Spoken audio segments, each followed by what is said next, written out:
আসসালামু আলাইকুম viewers, welcome to super English care. আজকে আমরা শিখব প্রবলেম সলিউশন এসে কাকে বলে এবং এর পার্ট কয়টা এবং এটার কোন পার্টে কোন বিষয় সম্পর্কে আলোচনা করা হয়। প্রবলেম সলিউশন এসে হচ্ছে এমন এক ধরনের এসে যেখানে কোনো একটা সমস্যা তুলে ধরা হয় এবং উক্ত সমস্যার কারণগুলো উল্লেখ করা হয় এবং ওই সমস্যা সমাধানের জন্য যথোপযুক্ত সম্ভাব্য কিছু সলিউশন প্রদান করা হয়, অর্থাৎ সমাধান প্রদান করা হয়। তাহলে একটা প্রবলেম সলিউশন এসের কয়টা পার্ট থাকে? অন্যান্য সকল এসের মতো প্রবলেম সলিউশন এসের মধ্যেও তিনটা পার্ট থাকে। নাম্বার 1 হচ্ছে ইন্ট্রোডাকশন, নাম্বার 2 হচ্ছে বডি এবং সর্বশেষ হচ্ছে কনক্লুশন। প্রথমে থাকে ইন্ট্রোডাকশন।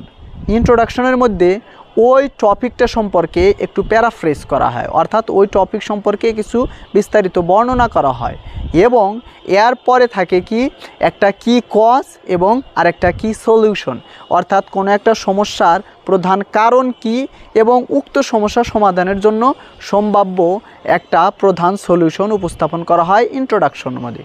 তার মানে ইন্ট্রোডাকশন শেষ। এর পরে 2 নাম্বার পার্ট হচ্ছে কি বডি। এখন বডিতে কিন্তু অনেকগুলো প্যারাগ্রাফ থাকতে পারে। এই জায়গায় প্রথমে হবে বডি প্যারাগ্রাফ 1 কজ। তার মানে আবার যদি আমি অনেকগুলো কজ লিখি তাহলে সেই অনেকগুলো কজের জন্য অনেকগুলো প্যারাগ্রাফ লিখতে হবে, অর্থাৎ একটা কজের জন্য একটা বডি প্যারাগ্রাফ হবে। তাহলে আমি যদি বলি বডি প্যারাগ্রাফ 1 কজ, এই জায়গায় কি হবে? এই যে প্রথমে ওই কজটা লিখতে হবে, তারপরে কি করতে হবে?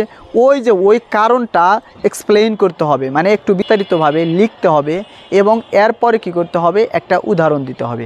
ওই জায়গায় লেখা রয়েছে গিভ অ্যান এক্সাম্পল, একটা উদাহরণ দিতে হবে।